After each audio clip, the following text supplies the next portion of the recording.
संस्कृती गाडवे या दिदीचं नाव आहे. तू कॉलेजला असशील आता कुठल्या इयरला आहे? मग आता शाळा आणि कॉलेजेस चालू झालेले आहेत आणि शाळा कॉलेजेस चालू झालेली असताना तुला वारीमध्ये येण्यासाठी सुट्टी कशी मिळाली किंवा तू उत्स्फूर्तपणे आले आहेस, कोणाबरोबर आलेले आहेस? म्हणजे आता हे 10 दिवस तुझं कॉलेज बुडणार आहे, त्या दरम्यानचा जो अभ्यासक्रम पुढे गेलेला असेल तू गेल्यानंतर कसा कव्हर करशील? म्हणजे वारीमध्ये असताना तू ऑनलाईन अभ्यास करतेस आणि ऑनलाईन अभ्यास करून तुझं तू कॉलेजही चालू ठेवलेलं आहे आणि तुझी भक्तीही चालू ठेवलेली आहे. तर तुझे मम्मी पप्पा तुला वारीला घेऊन येताना काही बोलले नाहीत की बाबा तुझे कॉलेज बुडेल, तू येऊ नको की ये का? तू स्वतःहून आले की मम्मी पप्पाने तुला बरोबर आणलं?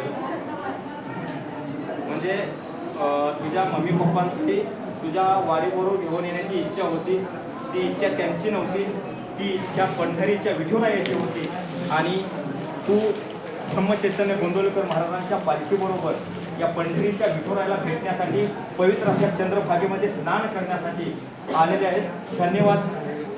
आपण मित्रांनो, आपण सर्वांच्या प्रतिक्रिया जाणून घेतलेल्या आहेत. या गोंदवलेकर महाराजांच्या पालखीबरोबर चालणारे हे भक्त भाविक, हे वारकरी वर्षानुवर्ष गोंदवलेहून पंढरीच्या विठुरायाला भेटण्यासाठी आपल्या महाराजांच्या बरोबर येत असतात.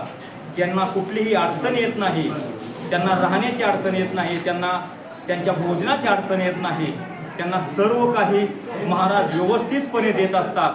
आपल्या भक्तांना ते व्यवस्थितपणे लक्ष ठेवून त्यांना या पंढरीपर्यंत पोहोचवत असतात आणि पंढरीचं दर्शन झाल्यानंतर प्रत्येक भक्ताला ते व्यवस्थितपणे सुव्यवस्थित आपल्या घरी पोहोचवत असतात.